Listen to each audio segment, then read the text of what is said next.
I'm a journalist. And I had all the information the second day, but I wouldn't believe that information because on numerous occasions I would visit the construction site and then the operational NPP. As all the Soviet people, I was convinced that it was impossible, just impossible. And the truth of life is that was discovered by me on the 12th of May when I saw for the first time the ruins of the reactors with my own eyes, and lots of coal, piles of coal. I wouldn't understand that that was the graphite. And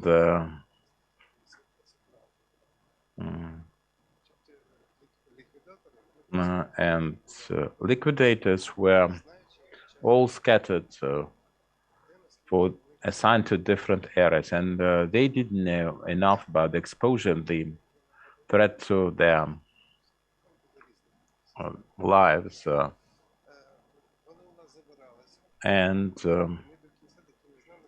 We wouldn't know about our personal exposure, the dosage that we get.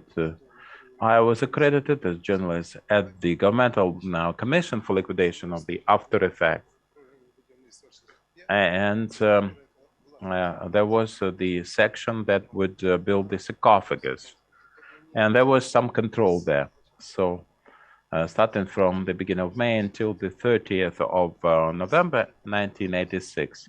All that time I was inside, 28 bar. That is unheard of. They would give you 24 and not more. That was the maximum for a year for the operators of Operation PP. If they get more, they are actually decommissioned, and they had claimed that that was my imagination, but the medical personnel from Moscow, they were working inside the area. There was the chromosome aberration. The test was based on that. That's a small thing in your blood. It's like a bean, or an X shape. And according to the aberration, you have the dosage. And they said you have more than 150. More than 150. How much more? And they said, you've heard enough. We've told you enough. But that was not official. That was never official. So how it happened, why I was the first to film the reactor. They wouldn't let us in. The information was very confidential. Indeed, they had some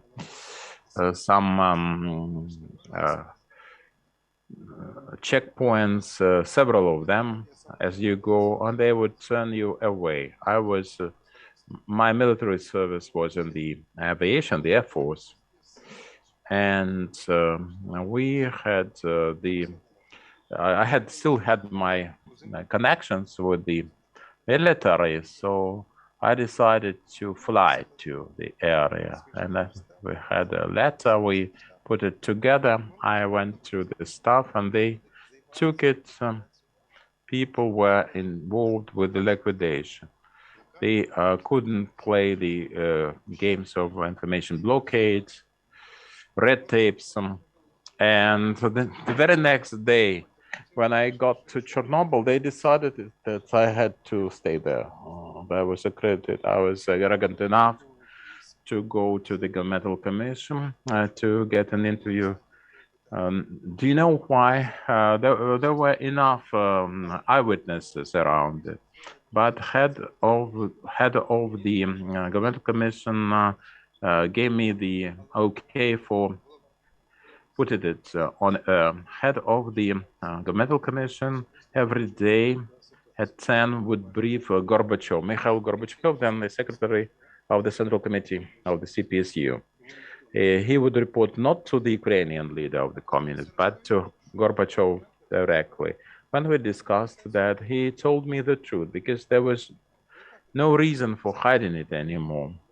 It all disappeared, and we broke through the blockade.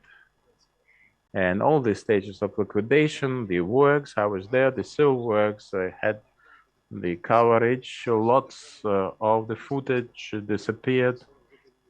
40 hours I have personally, that's my property. I also made a will, and after my death, the museum will get it. It's all stage by stage. It's like a chronicle. And I was sure that we would need it later, and we need it now because humanity makes the same mistakes. That's the tendency. After 25 years, we had Fukushima. After that, in the UK and the US, we had the same things, and with the same secrecy, because it was nuclear energy, completely safe. Alexander, the principal academician ideologist, he said that we can have an NPP in the Red Square in Moscow. That was his idea. I met him in the area and asked him about that statement. He smiled at me and didn't say anything. I got no answer from him. Well, what can I say about our operations and the areas we had?